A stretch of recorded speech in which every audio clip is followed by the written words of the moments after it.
Welcome to the Old Time Radio Westerns. I'm your host, Andrew Rines, and I'm excited to bring you another episode absolutely free. This is one of over 80 episodes released monthly for your enjoyment. Now, let's get into this episode.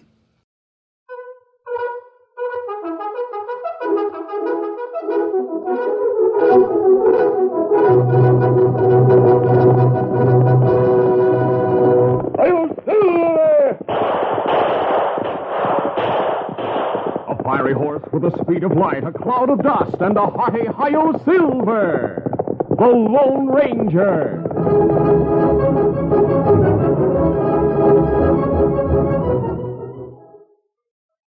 General Mills, makers of Cheerios, the oat cereal that's ready to eat, Betty Crocker Mixes, and Wheaties, the breakfast of champions, present by special recording, the Lone Ranger. You're going to love the big, exciting news today. Now there are two brand new Betty Crocker cake mixes. There's chocolate malt and peanut delight. I'll bet you can hardly wait to try them, and I wouldn't blame you. They're just so good. Today, let me tell you about the chocolate malt. It's a wonderful new way to enjoy an old flavor that's a favorite with so many of us. There's honest-to-goodness, delicious malted milk right in the mix. And, of course, there are all the other fine quality ingredients you choose yourself, like famous soft-to-silk cake flour and pure vegetable shortening. And because it is a Betty Crocker cake mix, Mom knows it's the easiest way ever to bake a perfect cake. So next time Mom goes shopping, be sure to remind her to get that brand new delicious treat, Betty Crocker's chocolate malt cake mix. You'll love it.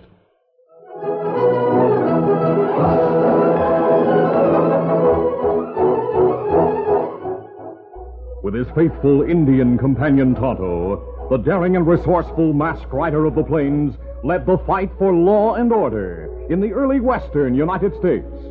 Nowhere in the pages of history can one find a greater champion of justice. Return with us now to those thrilling days of yesteryear.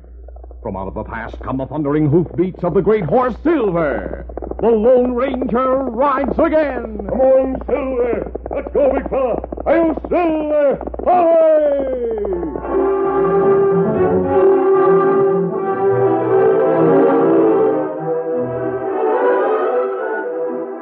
The Lone Ranger and Tonto walked down the main street of Tomahawk toward the Trail's End Cafe. The Lone Ranger was not wearing a mask, but his clothes were travel-stained and dusty. There was nothing in his appearance to distinguish him from 1,000 other cowboys who had ridden the long, hard trail, and his hat was pulled low over his eyes to shadow his face. Trail's End, only cafe in town. If Butch Carson and any of his men here, that's where we find them. Cafe plenty crowded. The Lone Ranger and Tonto entered the cafe. At the far end of the long room, there was a stage, and a woman of about 30 who had just finished singing was bowing to the applause of the ranchers and cowhands. We've come to the right place, Tonto. That's Carrie Lane. Ah, we're used to singing Don. Butch Carson's girl. She wouldn't be working here if he weren't somewhere around. Tonto not see him. No, but there's Jake Nolan behind the bar. You look, Kimasabi. That sheriff just come in. Where's Jake? There he is. What's the matter, Bill? There's plenty the matter. Take off your guns. What's that? You heard me. Take off your gun belt. Put it on the bar. Well, what's the idea? You arresting me for something? No, I can't arrest you. I haven't got any proof. But there's another way of stopping you and your ornery crew from killing my cows and running off my calf. We're going to settle this feud between us with our fists. I'll break you in two. Come on, outside. Come on, let's go. Bill and Jake led the way out of the cafe. The other men soon formed a hollow square in the street. Torches were lit. The sheriff and the cafe owner squared off. Jake was much the heavier of the two, and he put all his weight behind his first lunge. Bill knew that he had no chance if one of Jake's crushing blows were to land squarely. He fought coolly, watching for his openings, and then driving rights and lefts home with lightning speed. Jake was tiring, and the crowd realized that the tide of battle had swung in favor of the sheriff. Then suddenly, in avoiding one of Jake's vicious swings, Bill slipped and fell. Jake roared. In a second, the crowd knew he would jump on his fallen opponent. But before he could take a single step, a hand of steel grasped his shoulder and whirled him around. I wouldn't do that if I were you. Who's the stranger? Look what he's showing. Get out of here. Just as soon as the sheriff's on his feet and not before. I'll show you. Not that way. The Lone Ranger sidestepped Jake's vicious swing and then drove a hard right to the cafe owner's jaw. Jake dropped to the ground. All right, come on, Tonto. Stranger, wait a minute. Jake's out cold. Stop him, somebody. Stop that hombre. He's gone, son, but it was a lucky thing for you. He stepped in when he did. Yeah, I know that. Just look at those spurs of Jake's. If he didn't kill you, he'd sure spoiled your looks. Yeah. We'll have to get him inside. I'll attend to that, Sheriff. Take him back to the office now. And who are you? I'm Carrie, the new singer. Out of the way, boys. May I offer my congratulations, Sheriff? I don't deserve any congratulations. You're alive. And while there's life, there's hope. What did she mean by that? Search me. But I sure didn't like the sound of that laugh.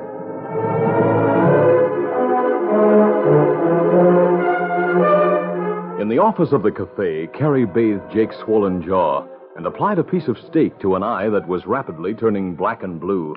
Who was that knocked me out? Stranger. Nobody seemed to know who he was. He left before anybody could find out. If he ever comes back, I'll break his head in. Aren't you asking for more trouble than you can handle? I'll show him. Well, somehow I don't think he'll be back. And anyway, Bill Desmond's the one you should be sore at. He was the one who started it. Yeah, the mangy coyote. And you wanted him to start it, didn't you, Jake? Only you were hoping he'd go for his guns. What are you talking about? You thought you could get rid of him, take his place. Well, I guess Butch wouldn't like it if I was sheriff, huh? I guess he wouldn't like to move in and get the kind of protection I could give him. Oh, I guess he'd like it a whole lot. Only you bungled the job. Now, how about taking a few suggestions from us? Butch will get rid of Desmond for me? In a way. In a way, he'll get rid of himself. I don't savvy. Look, the sheriff has nearly 20,000 head of cattle. He doesn't own enough land to graze 1,000. Why, sure does. I said own. He owns 100 acres on this side of the river. All that range on the far side belongs to Silas Mason, the banker. Yeah, but he rents it to Desmond. And the lease is up at noon tomorrow. It'll be renewed. No, it won't be. Sometime before noon tomorrow, Mason will walk in here and offer to lease that range to you. You're loco. I'm telling you what's going to happen. Just leave it to Butch. We'll only need your help if things go wrong. Shortly after midnight, Silas Mason was awakened by a loud knocking at the front door of his home. He struggled into his clothes and hurried to answer it. After midnight. Fine time to wake a man up. He opened the door. There were half a dozen men standing on the porch. All of them wore bandanas covering their faces. Outlaws. Get him, Joe. Yep. One of the masked men hit the banker hard behind the left ear with the butt of his gun. I'll give you a hand with it.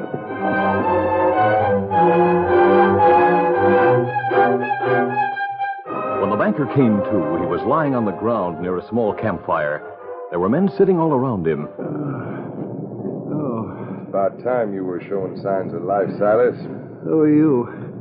What do you want with me? Brought you out here to discuss a business proposition. That's a likely story. It's the truth. You own the land across the river from the Vardee range, don't you? What about it? And you lease the grazing rights to Bill Desmond. That's right. The lease is up at noon today. We don't want you to renew it. Well, you just try and stop me. We intend to. You're going to lease the rights to Jake Nolan, Silas.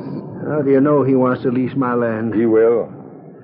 He'll realize, just as you did, that it'll mean the end of Desmond's ranching in this county. That's what you want. You want to put Bill out of business. Yeah. You're going to Jake tomorrow morning and lease him your land. How are you going to make me? Killing me won't do any good. No, Silas. I won't do it. Have you forgotten your wife? My wife? She's been visiting in St. Louis. She's on her way home now, traveling by stage. You expect her either tonight or tomorrow. But lots of things can happen between here and Wilmot. It's a dangerous trail. You'd hold up the stage? And take your wife prisoner, Silas. You might never see her again. Oh, the dirty... Don't say anything to Bill Silas. I know what you're thinking. But he can't save your wife. You don't follow our orders. I will. Good. You find the river trail half a mile south of here. Get going. Maybe you can make it back to town before the storm breaks.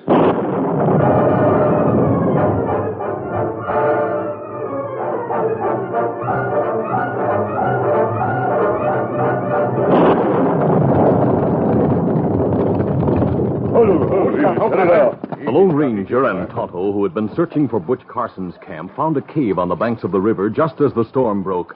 They were about to take shelter from the rain when Silver whinnied sharply. There was a lightning flash, and they saw a rider heading toward them along the river trail. In that instant of light, the horse went down. The rider went over his head into the fast-moving stream. Swiftly, the Lone Ranger pulled off his boots, watching for the man to come up. There he is. Turn, carry him down this way. There are rapids below. The Lone Ranger dove in. The man had been carried out to midstream. The Lone Ranger struck out toward him. The man was struggling desperately.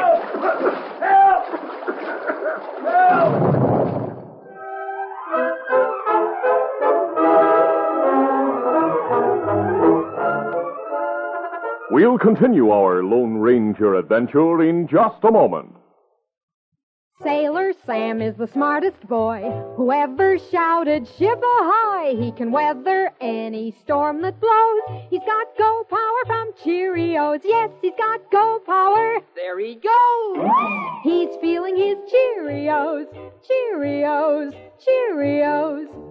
Good old Cheerios. They got go. So nourishing because they're made from oats, with minerals, vitamins, and proteins that your body needs. Yes, indeed. A bowl of Cheerios and milk really starts your day off right. Does all sorts of good things for your body. Helps you have strong bones and muscles, good red blood, and healthy nerves. So every morning, take on a bowl of Cheerios and milk for real go power. You like that wonderful toasted oat flavor, too. Downright delicious. Come to think of it, Cheerios is one of the tastiest muscle-building foods you can eat. Try Cheerios and you'll hear... He's feeling his Cheerios.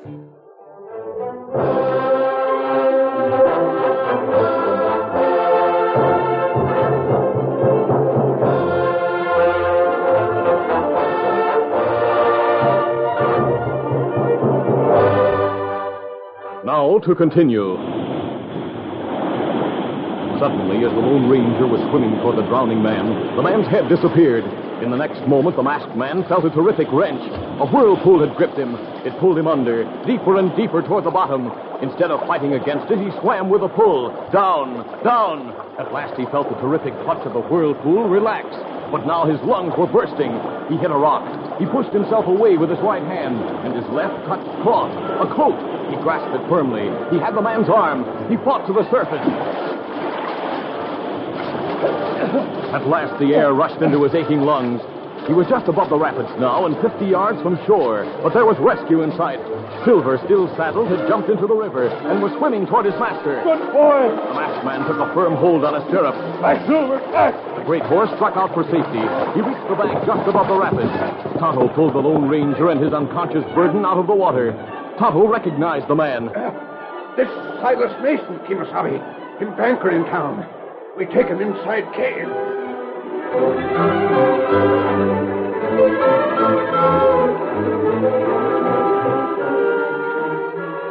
It was not until an hour later that the banker opened his eyes. Easy, Mason. You're masked. I'm not an outlaw. You're one of them. You followed me. No, I haven't been following you. Todd and I saw your horse fall. When you were pitched into the river, I went in after you. You saved my life. Silver saved both our lives. Silver? Who's Silver? My horse. You call your horse Silver, and this Indian's name is Tonto? That right? Masked. You must be... Oh, no, that'd be too much to hope for. Him good friend. The Lone Ranger. That's right. But even you can't help me, mister. No one can. I'd like to try. Why do you need help? I can't tell you anything. My wife, it would endanger her life. I've got to do what those crooks told me. You can trust me, Mason. You know that I wouldn't do anything to hurt your wife. You promise? Why, of course. Well, A little after midnight, there was a knock on my door. The banker told the Lone Ranger all about his capture and the outlaw's threat. When he had finished, If I promise you that no harm will come to your wife, will you let me handle the situation? Oh. First, I want to note to the sheriff, telling him everything you've told me. No, that's the last thing in the world I'd consent to. Let me tell you exactly what I have in mind before you make your decision. I'll go to the sheriff at your notice.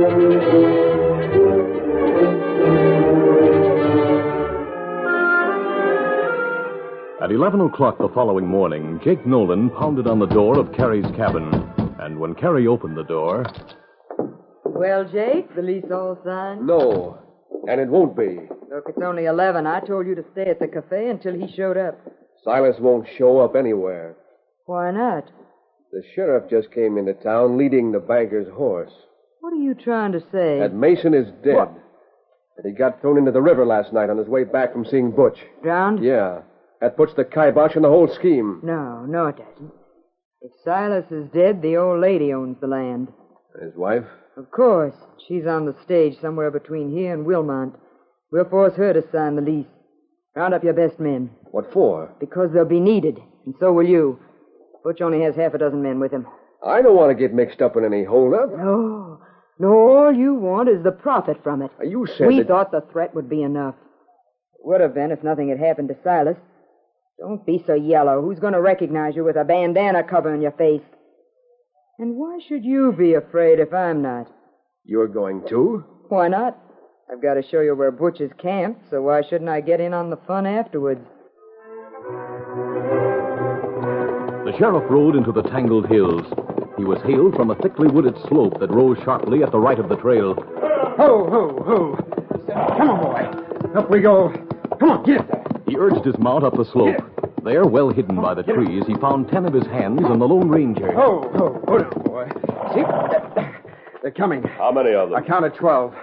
Jake, some of the toughs who hang around the trail's end, Carrie, and some I didn't recognize. Butch Carson and his men. Maybe so. Everything going according to schedule? Yes, we stopped the stage just outside of Wilmont. Mrs. Mason agreed to ride the horse we brought her the rest of the way to Tomahawk. She and Tonto are taking the long trail to the north. Good. That puts her out of danger. Yes. There's only the driver and 5 of your men on the stage now. And where are they? Waiting at the east end of the canyon. We'll start through when we hear Butch and his men coming. We? Yes, I'm going back to join them.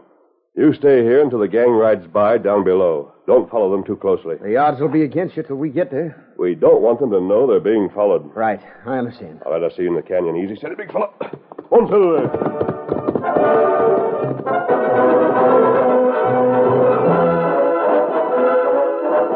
The canyon the Lone Ranger spoke of was about a mile long, but only about 30 feet wide, with rock walls that rose for hundreds of feet on either side. The masked man found the stage drawn up at the eastern end. Oh, Silver. Oh, easy, steady now. Well, mister, are we going to see some action? It looks that way. I'm going to tie Silver to the back of the stage. You mind if I take the reins? Mind? You're plumb welcome. Aren't we going to wait here? No, I picked out a spot where the stage will block the trail. But you better check your guns and ammunition while there's still time. After tying Silver to the rear of the stage, the Lone Ranger climbed to the box, gathered the reins, and drove the stage into the canyon. Get up there! Come on! Get up! The team dashed around the first turn of the canyon, and 100 yards farther on, the masked man pulled them to a stop, yanking hard on the left rein so that the stage skidded sideways. The men poured from the stage and took cover. The Lone Ranger jumped to the ground and unhooked the team. As he was leading them away, the outlaws rode into view. Here they come. Hold your fire for a minute. The Lone Ranger allowed the outlaws to open fire first. Then... The battle raged for 5 minutes, and then with nearly half his men wounded and realizing that Mrs. Mason was not on the stage, Butch Carson gave the order to retreat. Get mounted and get out of here. Butch swung into his saddle, but before the others could follow his example, the sheriff and his posse rounded the bend behind them, opened fire and pinned them to their cover. Butch took a desperate desperate chance. He wheeled his mount and rode straight for the stage. His horse leaped the tongue of the stage and thundered past the Lone Ranger, who made a desperate grab for the horse's bridle. The Lone Ranger missed, but in the next instant he had leaped to the saddle and was urging Silver in pursuit. Come on, Silver!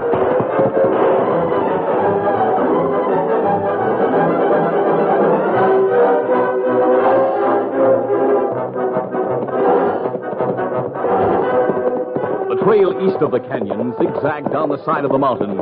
By the time the Lone Ranger had ridden out of the canyon, Butch had already disappeared around the first hairpin turn. But the masked man knew that he would soon reach the trail directly below him, so he headed Silver down the steep slope. All right, come on, boy. Easy now. Come on. He was only halfway down when Butch rounded into view on the lower trail. He took one shot at the Lone Ranger, but the rocky trail and the speed of his mount made it impossible to aim accurately. Butch concentrated on his riding. Silver was plunging down the steep slope. He was only about 20 feet above the lower trail when Butch flashed by. The Lone Ranger had his lariat ready. Right. The noose snaked out and settled over Butch. Back, Silver, back. Instinctively, Butch yanked on the reins and succeeded in slowing his mount a little. But even so, he was dragged from the saddle. His right hand was free of the noose, though, and he started to level his gun at the masked man. No, you don't. The Lone Ranger landed on top of him, forcing his arm back. Butch tried to roll away, but Silver was keeping a taut line on the lariat. And the Lone Ranger continued twisting the outlaw's wrist until the gun fell from his hand. All right, Butch. On your feet. You're going to jail with the rest of your gang.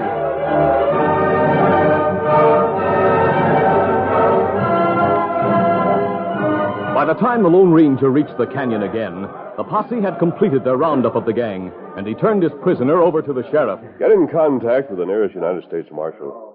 The gang may have been planning to kidnap Mrs. Mason. The stage is carrying United States mail, and that makes the holdup a federal offense. They'll be safer in a federal penitentiary. You won't need my help in getting them back to town. No, thanks, mister. We can handle them. Adios, then. Adios, mister. One, Silver! A fine thing when the law is in cahoots with crooks. Meaning? That hombre on the white horse. I thought that's who you had in mind, Jake. He's no crook. He wears a mask. Yes, and he rides a white horse called Silver. He's given his life to save this country from crooks like you and Butch. He doesn't ask any reward, not even thanks. When his job is done, he just rides away. What? Any idea who he is now? The leaping cactus. He's the Lone Ranger.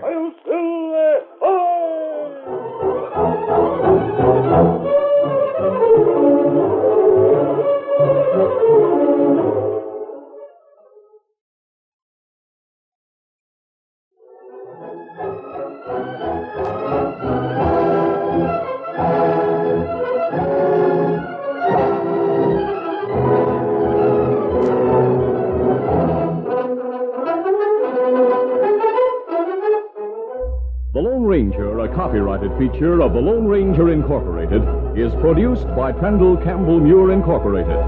The part of the Lone Ranger is played by Brace Beamer. Your announcer, Fred Foy. Listen to The Lone Ranger, brought to you by special recording Mondays through Fridays at this same time.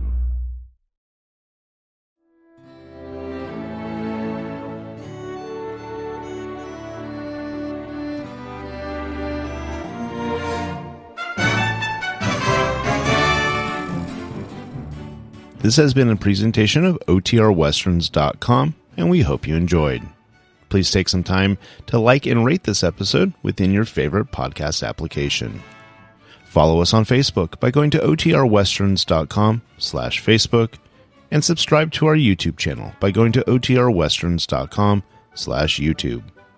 Become one of our ranch hands and unlock some exclusive content. We want to thank the following ranch hand, Steve, who joined us recently. You too can join by going to OTRWesterns.com/donate.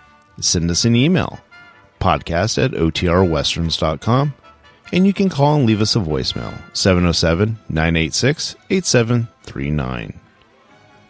This episode is copyright under the attribution, non-commercial, share-alike copyright.